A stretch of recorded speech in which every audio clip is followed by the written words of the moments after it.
भरथरी हाय माता कहत अइले घरे। अस्तबल से लिली घोड़ी के तैयार करो तरे।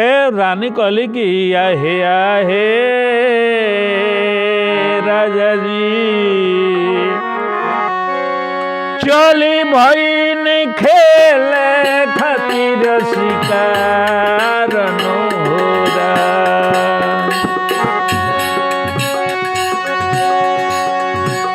आरी हो आरा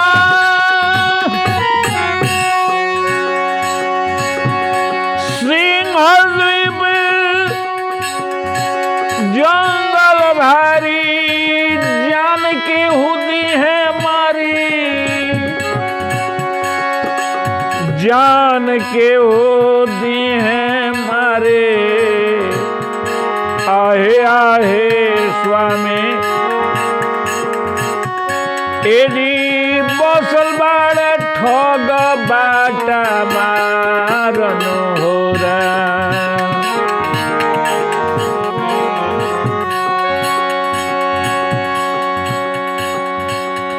भरथरी कहले अंगना में जौन तुलसी के वृक्ष बा सुख जई है तुलसी घर में। सोच ली हरनिया मन में। आहे राने होई गईले खाता रहा मार मोहरा।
भरथरी सिंहद्वीप के जंगल में गईले। 1700 मृगणी के बीच में एगो काला मिर्गा रहे। निशाना बनौले।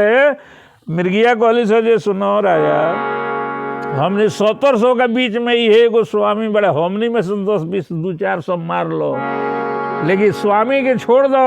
कहले जे ना छत्री धर्म में लिखल बाटे घूम घूम करे के शिकार।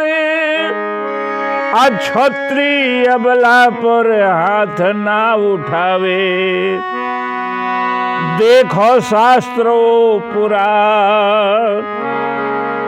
हम जब मारे तो तोरा मिर्गा के मारे मरले मिर्गा गिर गईल। अरे हाड़ मास कुत्ता सियार खई हैं। खोलरी रखी है अपना साथ। इतना कही के मिर्गा मोर गईले। डंका पर गईले उज्जैन के राजा भरत रे। लुटले हमने के सुहाग। आज 1700 मिर्गी राण हो गईली। मिर्गी लो श्राप दे हल कि जैसे सुहाग राजा छीन ले हलो ओइसे छिनाई तहरा बियही के सुहागी। दर दर के ठोकरे राजा तू खैब ले लो हमने से ही है आशीर्वाद, दर दर के ठोकर राजा खैबो। ताज उतार के कहले जे सिरोधार बाकी बताओ सो ए मिर्गा के जियावे वाला केहू बा? अगर मिर्गा जी जाई तो नीमन बा, ना तो तारा 1700 जानी के मांस काटे। एगो मृगणी कहला जे सुनिए, यही जंगल में कुछ दूरी पर बाबा गोरखनाथ बाने, उहे का जिया सकतनी मिर्गा के। लीली घोड़ी के लगाम पकड़ ले, लाश लेके सब मृगणी चल दहलो। शिव जी के कृपा से ओ दिन माया गले,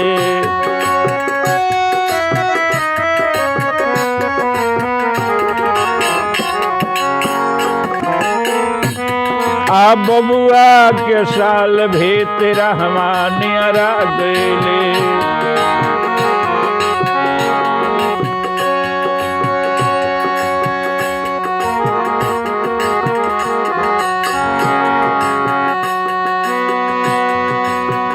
राजा भरतरी दुआरे पर ठाढ़ रह गईले,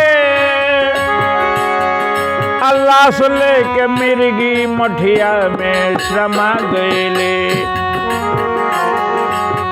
लाश लेके मिर्गी मठिया में समा गईले। दुर्बड़ गोरख जी बुद्धि हेरा गईले, 7 दिन लागल तो कुटिया पर आ गईले।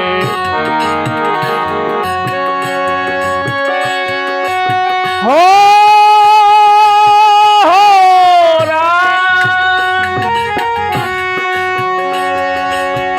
दुर्बड़ गोरख जी बुद्धि हेरा गईले,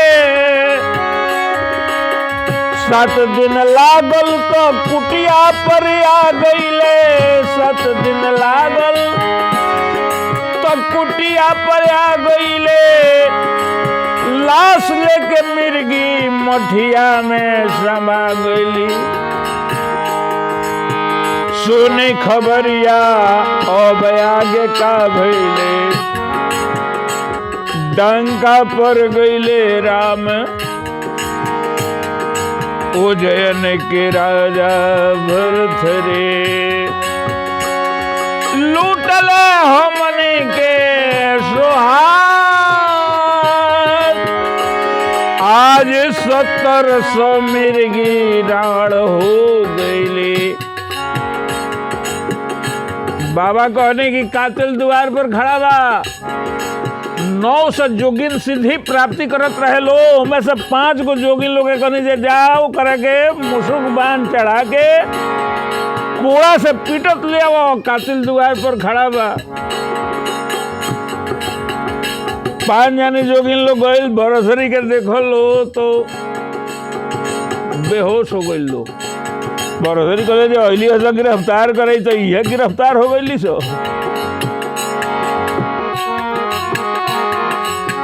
कुछ देर के बाद होश में आइल, मृगी लोग कहल जल्दी भागो, बाबा खिसियाइल बनी तहार जान बाची उची ना है। वो काहे मेरी गवा के मार दिहलो,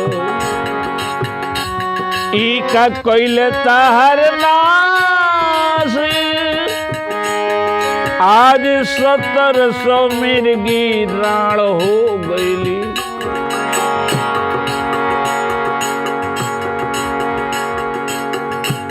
बाबा कहने की काहे मरल हो? कहले कि क्षत्रिय धर्मवा में लिखल बाटे, घूम घूम करे के शिकार। अब बाबा रौरा में यदि शक्ति होखे तो देवी मिर्गा जिया। कहले जे 7 दिन रास्ता में, 2 दिन हमारा मोठिया पर, 9 दिन लाश गंध देता, जल्दी माटी लगाओ। भरतरी कहले नीच पाखंडी ढोंगी, तारा ऐसा पाखंडी लोग हमरा यहाँ भीख मांगला। भरथरी के बात पर बाबा गोरख के आंख लाल भइल, आ धरती मैया डोले लगली, देवन में हाहाकार भइल।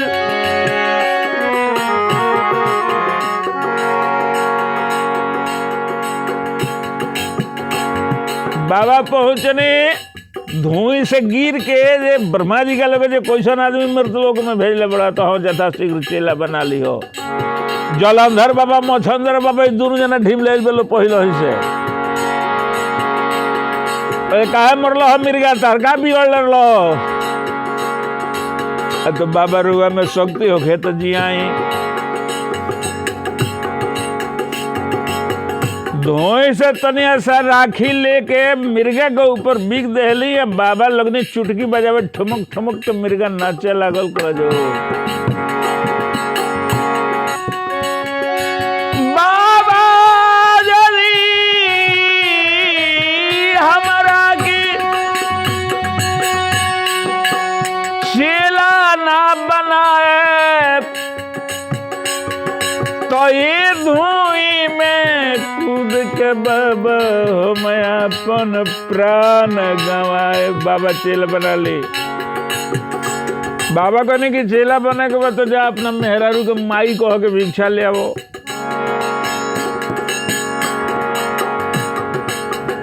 कहला जब मेहरारू से माई कह के भिक्षा ले आए, लेकिन हमार बाजार तो नहीं गबड़ावे के पड़ी तब नो, ना तो सब लोग जाके अपना अपना मेहरारू कहे जब माई खाए के दे तो एको बेलना भुइया ना गिरी।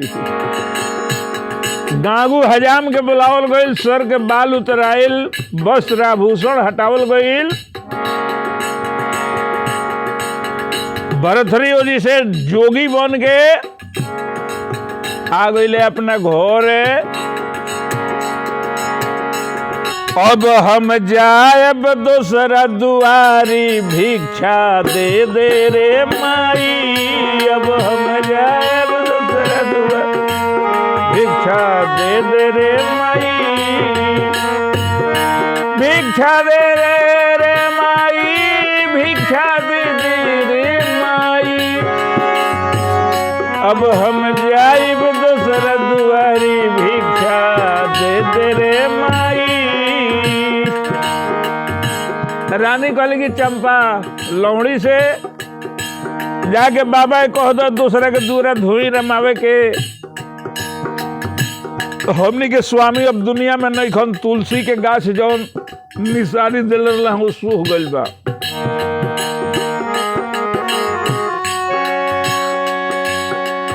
चंपा लौड़ी आयल कल जय जोगी बाबा दूसरा के दूरा धुई रमाई, आज हमनी के मन दुखी बा। 24 एकादशी रनिया कइले रहले, 24,000 गाय कइली दान, 24,000 कांवर चढ़े भोला जी पर। एको पुण्य न आयल कामे, आज हमने के राजा हो तो हो गईले।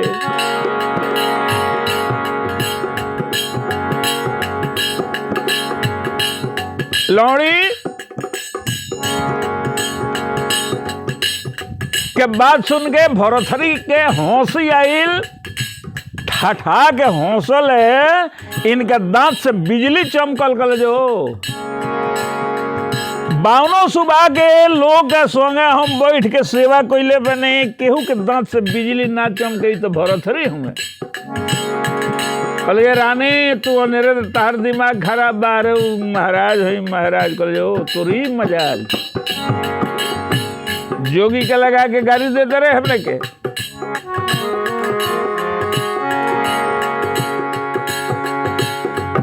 कसाई चंडाल बूचड़ के बुला के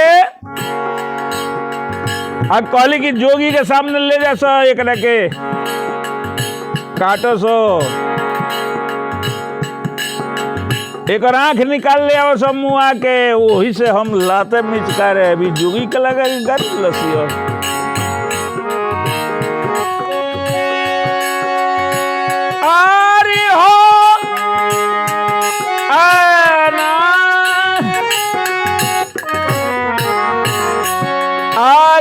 मारी के सिंगरवर लौड़ी चलली फांसी में। जोगी हो गई ले हमार मोहवार, आ सत्य के करनवा हमरो जानवा मरात बटे। अब सुनी ना तो निया के बयान, सत्य के करनवा हमरो जानवा मरात बटे।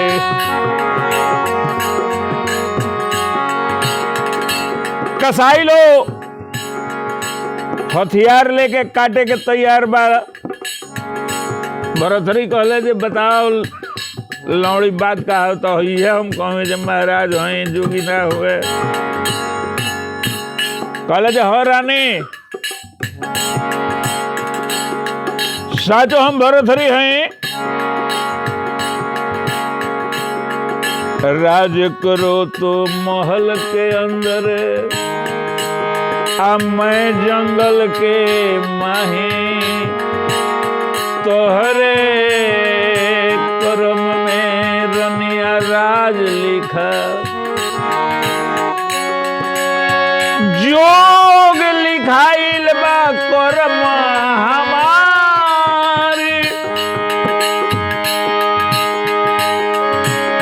आयतना सुने के रानी रोवे लगले।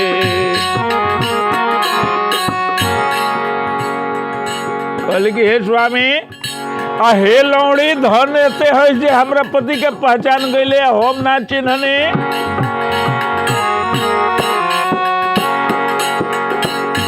रानी कहली कि ओह दिन काहे ना जोगी भइलो,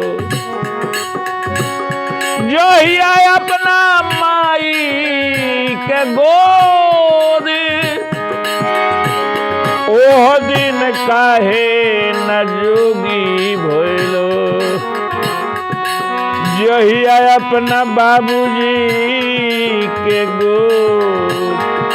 यदि तोहरा जोगी बन के रहे हो सैया, काहे के कोई लो बियाह होना।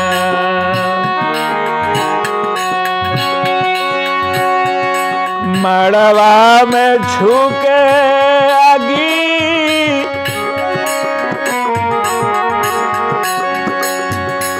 मड़वा में छूके आगी,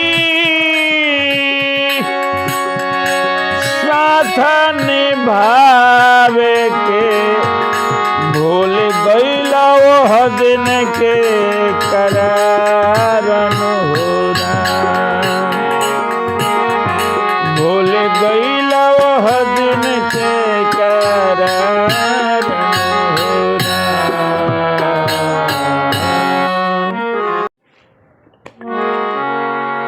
चंपा लौड़ी से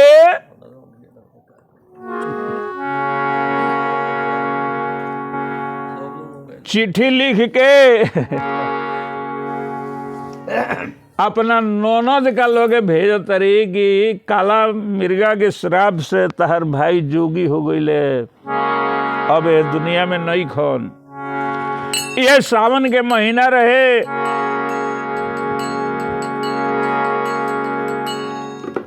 चिट्ठी लेके पहुंचल बिया चंपा। ओने बहिन मैनावंती गढ़झुनवा में सोचे तरी कि भैया वही है राखी बन्हाई, तो भैया तो बड़े ना। चिट्ठी लेके पहुंचल, रखिया बन्हई तो भैया कतहीं से आए, जो हेली बहनिया तहार बाट हो।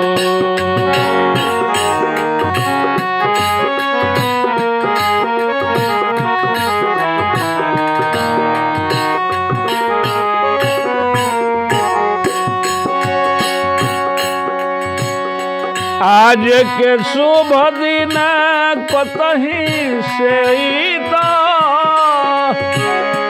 अपना बहिनिया के मनसा पुरैत।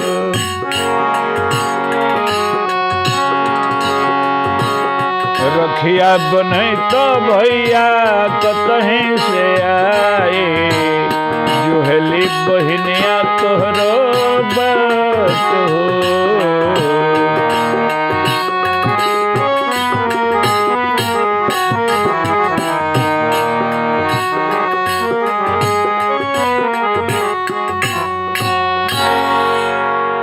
जैसे पढ़ली पाती की काला मिर्गा के शराब से तहार भाई नहीं खन हार्ट फेल कर गइल, बहन मर गइल। भरथरी के भगिना गोपीचंद पढ़े गई रहले, पता लागल जे मामा के याद में माई मर गइल, वो लइको के हार्ट फेल कर गइल, वो मर गइल।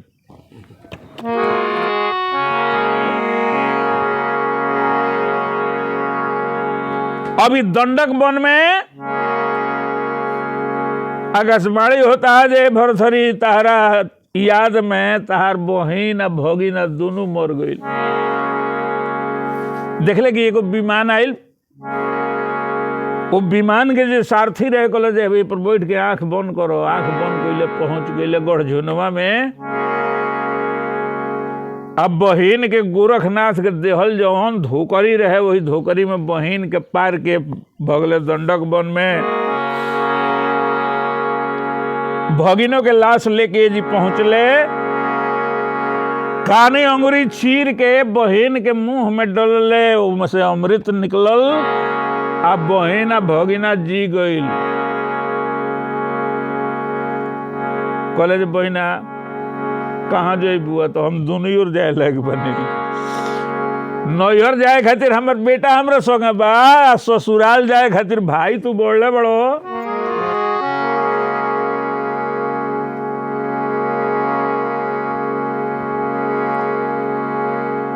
भरथरी के लेके अइली।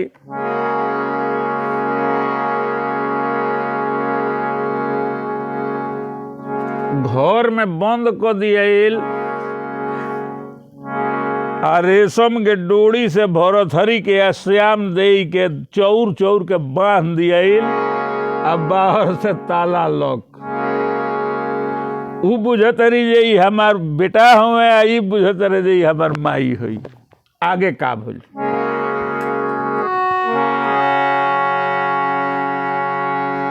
ननद रहे केमारी में बन कर देलस भाई भौजाई के, रेशम के डोरी से चौर चौर के बांध के छोड़ देलस। आगे क्या भइल? भरथरी कहले जे माँ मुझे अपने आंचल में छुपा ले, गले से लगा ले कि और मेरा कोई नहीं।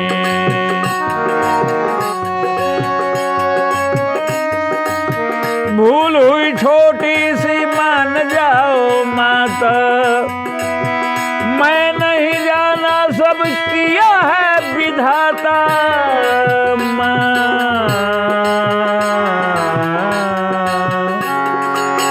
भूख लगी है मुझे दूध पिला दे, गले से लगले कि और मेरा कोई नहीं।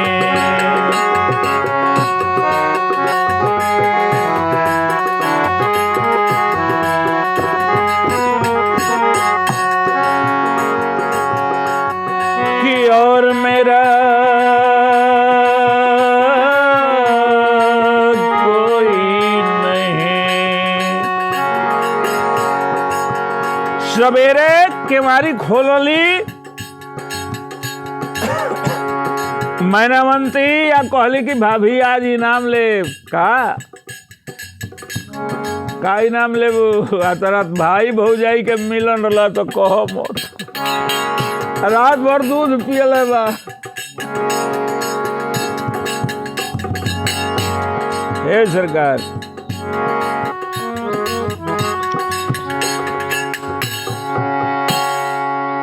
ओजी से भरथरी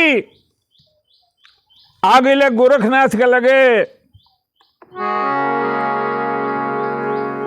एक बाद वाला कथा एजी से कामरूप में जादू के लड़ाई भइल, केंगो केंगो का बात भइल। एक बाद तीसरा बार वाले के सुनावल जाई। एजी साबित हो गई जे उ हमार औरत ना हमार माई रली हो।